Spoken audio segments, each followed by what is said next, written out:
USC gives Notre Dame all it has, but Jaden Maiava face plants in crunch time. Deshaun Foster will finally get a chance to breathe while he rebuilds UCLA football, and Dejan Joveljic claims a spot in Galaxy lore by lifting them to MLS Cup Finals. Good morning. I'm James.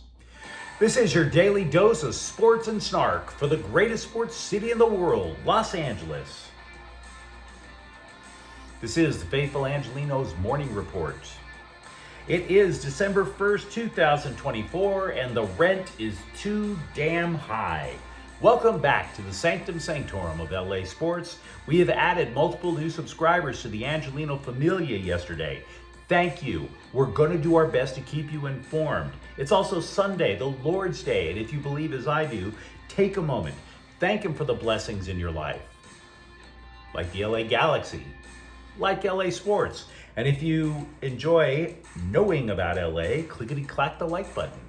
Clickety-clack the subscribe button. There's a notification bell. Hit that. It'll let you know when we drop new content. Sharing is caring. Let people know we exist, and by all means comment. Now, we have an expanded look at the scoreboard. Everything that was happening across the city was absolutely explosive. And we're going to start off with 5th-ranked Notre Dame defeating USC 49-35. When Lincoln Riley pulled Miller Moss for Jaden Maiava, we talked at length about risk and reward because we saw a little bit about Maiava when he quarterbacked UNLV. Capable of doing some incredible things. Some plays that reminded you of Caleb Williams. And then some plays that frankly reminded you of John David Booty. Maiava and the Trojans, for example, they're driving on the Irish with a chance to tie the game with less than 5 minutes to go in the game. And Maiava, frankly, played like Booty. He throws an interception that was returned 99 yards by Christian Gray for a touchdown with 3:39 to go. So Maiava gets off the deck, Trojans start driving again, and Xavier Watts told Gray to hold his holy water, and he returns an interception 101 yards for another pick six. You see what I'm saying? The Williams, the Booty, the Carson Palmer, the Mike Van Raphorst. A chance to tie and ruin your rival's playoff dreams becomes a 21-point deficit. And this is the latest in a series of games that USC has just let slip through their fingers, be it Moss or now Maiava. But I want to pause for a second. You see, Lincoln Riley has no friends in the LA press. Part of it, a big part of it, is his own doing. Last year, if you recall, he denied press credentials to Luka Evans. And I'm not saying that Riley was right to do so. I thought he was in the wrong. But what I will tell you is the LA sports press is extremely petty. The press in general, extremely petty. They do not let go of their grudges at all. They're looking for reasons to say Riley needs to be fired. And I'm sitting here trying to tell you guys, not that Riley is an amazing, perfect coach. I'm saying, catch your breath. Think a second time. This is not the disaster that it sounds like. First of all, we knew that the Trojans were not a perfect team going into the Big Ten. But Maiava yesterday passed for 2 touchdowns, rushed for 2 more. Oh, Riley can't call plays? Riley can't run an offense? He all of a sudden forgot? Yeah, Maiava threw for 360 yards against an allegedly elite pass defense. But he can't call plays. Really? 2, the Trojans go toe-to-toe with Notre Dame, despite missing arguably its best offensive player in Woody Marks, who was injured in the first quarter. The guy had a streak of 56 consecutive games with a reception snapped. A maligned offensive line allowed Notre Dame, with an elite pass rush, 1 sack. But let's be fair, this game also highlights what USC lacks. Notre Dame rushed for 258 yards. 2 guys almost rushed for 100 yards each. This was a game where the lack of size and depth in the USC front got exposed. That is a fair critique. They are trying to address that in recruiting. But as we pause, because it's going to be a few weeks before we see USC in some mediocre game, bowl game, It would behoove Riley to sit down with Maiava, to sit down with the receivers and just level with them. Just say, listen, none of you are promised playing time next year after this. None of you. I have a 5-star quarterback recruit coming in. And if he can take care of the ball, if he can not throw interceptions, you, Jaden Maiava, are going to have a challenger on your hands. And then I would say the receivers, look, those were some of the laziest pass routes I've ever seen run. Almost all of you are sophomores. Almost all of you. One of you could have taken the reins and become the next great USC wide receiver, but none of you did. And that includes you, Zachariah Branch. You came in with all this hoopla, and what do you have to show for it? The only way the Lincoln Riley offense works is if the receivers don't half-ass their routes. Because when the Lincoln Riley offense is firing on all cylinders, everybody eats.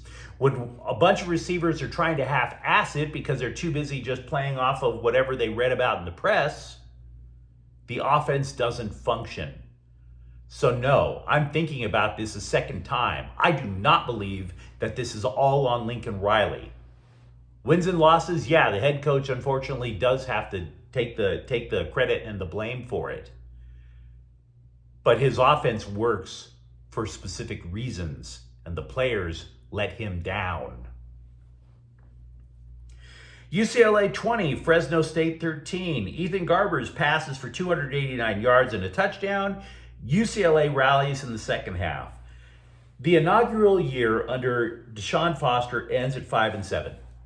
And I think that's a very fair record. Look, Chip Kelly abandoned ship on the program, and you would be hard-pressed to find a worse time than when he did. February. It opened up a super late transfer window, and players obviously fled because they had no idea what to expect. And as a result, Foster was hired damn near overnight.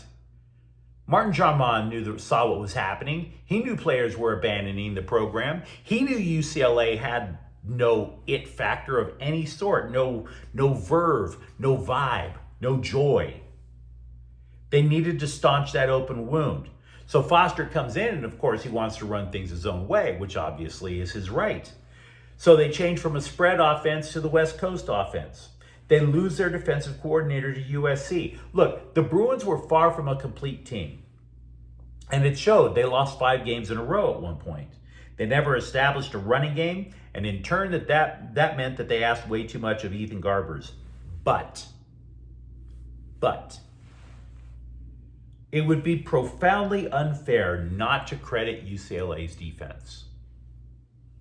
They lost their entire pass rush from the year before, and yet they were still able to cobble together an elite run defense. Carson Schlesinger yesterday tackled 15 ball carriers. The guy was already leading the Big Ten in tackles. The guy went from a walk-on to a potential high NFL draft pick. Going into the offseason, though, the one thing that Foster has in his advantage now, building the team is not going to be like drinking from a fire hose. Oh, he still has a ton to do. 9 defensive starters, their eligibility, gone. 10 if Schlesinger decides to go to the NFL. Foster also needs to build an offensive line, but again, at least he's going to have a chance to breathe while he does it, which is nice. Galaxy 1, Seattle 0. Dejan Joveljic takes this perfectly weighted pass from Ricky Puig and scores to lift the Galaxy to MLS Cup Finals for the first time since 2014. There is a rapid recap with more depth on the match. Look for it on the Galaxy playlist. The Galaxy will face New York Red Bulls, who defeated Orlando City 1-0. The finals are going to take place Saturday at Dignity Health Sports Park, where the Galaxy have not lost all year.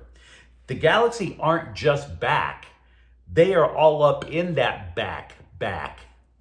The race for Sace is on like Donkey Kong, and we would be remiss if we did not pause to appreciate Joveljic. Joveljic was often maligned on social media this year because the Galaxy, they were getting all these goals, and so many of them were far prettier than Gabriel Peck, Joseph Paintsill, and Puig. the killer peas. Joveljic scored goals that weren't as aesthetically pleasing. He was the guy getting the grunt goals, the rebounds, the fighting in the middle of the box. And if you think about it, the Galaxy is a franchise known for dynamic international strikers, the ones who get the pretty goals. Carlos Ruiz, Robbie Keane, Chicharito, Mauricio Cienfuegos, and the incomparable Zlatan Ibrahimovic. Hell, Joveljic used to back up Chicharito. He was the super sub. Now Joveljic has 20 goals on the year. You don't want that? And don't think that that wasn't lost on him after the match when he was talking to the scribes. Quote, "In the past seasons, I was the super sub, but finally now I showed and I proved myself that I'm the real number 9 of the Galaxy," unquote. And you know what? He deserves to pound his chest a little bit. Absolutely. All credit for being the deciding factor to bring the Galaxy on the cusp of a 6th MLS Cup. Kings 5, Ottawa 2. Anze Kopitar, Trevor Moore, and Kevin Fiala all score a goal and add an assist as the Kings pick up their first 3-game winning streak of the season. Meanwhile, today, told you this was an expanded scoreboard, Rams at New Orleans at 1 o'clock. The Rams were embarrassed last week by Saquon Barkley, and now they only have to try to stop Alvin Kamara. Good luck, fellas. Chargers are Atlanta at 10 a.m. J.K. Dobbins is not only out, but the Chargers put him on injured reserve Saturday. That means he's out for the next 4 weeks. Safety Alohi Gilman also on IR. The Lakers are at Utah at 5. We do not know if Austin Reeves will play tonight. You may have noticed he took a spill during Friday's game. He continued to play a little bit, but it was enough of a thing to require an MRI. There was no structural damage shown in the scan to his back. Denver's at the Clippers at 7. Backup center Kobe Brown, he is listed as out. And let's finally get to the other news.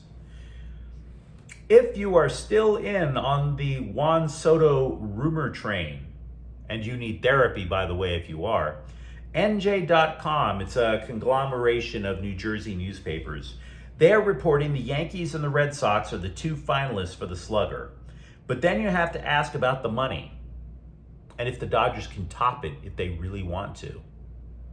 If this story is true, and I'm highly skeptical that it is, the Yankees want to cap their bid at $500 million, while the Mets and the Red Sox will go as high as $600 million. Is it true? Totally don't know, totally don't care. Lakers center Jackson Hayes will be sidelined 2 to 3 weeks with a re-sprained ankle. This is after recently returning from a prior injury. Hayes had already missed 2 games. They gave him an MRI on Friday to get the news. Considering that they're already missing Christian Wood, it puts even more stress on their front court. We all know Anthony Davis looks at playing center like men do getting a genital swab. So that's pleasant. I want to revisit something that I've been harping on for a big chunk of the NFL season. Running teams are supposed to gain steam in the second half, right? You wear down your opponent by beating the hell out of them. The Chargers appear to be a running team that just beats the hell out of themselves. They have the 31st ranked second half offense in the league, only scoring 8.4 points per game in the second half. About 134 yards of offense average in each game of the second half. We're in the second half of the season, guys. They've been talking all year long about, this is going to work itself out. We're going to find that solution. It's all a matter of time. But really, if we're in the second half of the season, maybe it's about time that we admit that this is who the Bolts are. And if anything is going to lead them to their downfall in the playoffs, that's probably it. Unless they make some sort of a change, schematically. But they're not talking about making changes schematically. They're all whistling past the graveyard. Said offensive coordinator Greg Roman, quote, "Guys are working really hard at it, and it's hard in the NFL. It's just something we're chasing," unquote. Added Justin Herbert, quote, "We've just got to keep executing and do everything we can. I thought we did a good job moving the ball," unquote. The numbers say otherwise, guys. I'm not talking about hiring and firing people, but there's got to be a plan in there somewhere. Just saying. Or else there's going to be a brand new form of charging in about a month. Akil Thomas was placed on injured reserve by the Kings. The Kings promoted Andre Lee back to the NHL, but the Kings' next game is Wednesday, so there's going to be plenty of time for injured players to heal. But you let me know what you think in the comments thread. If you're a USC or UCLA backer, what do you think of, one, the Trojans bowl game, or two, UCLA's offseason?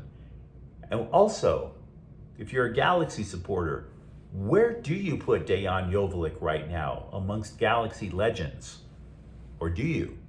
And if you enjoyed the content, don't forget to subscribe to Faithful Angelenos. We talk LA sports every single day here. Thank you for watching. I'm James. We'll be back tomorrow. Faithful Angelenos is a Kian Cortell Queso production. Take care.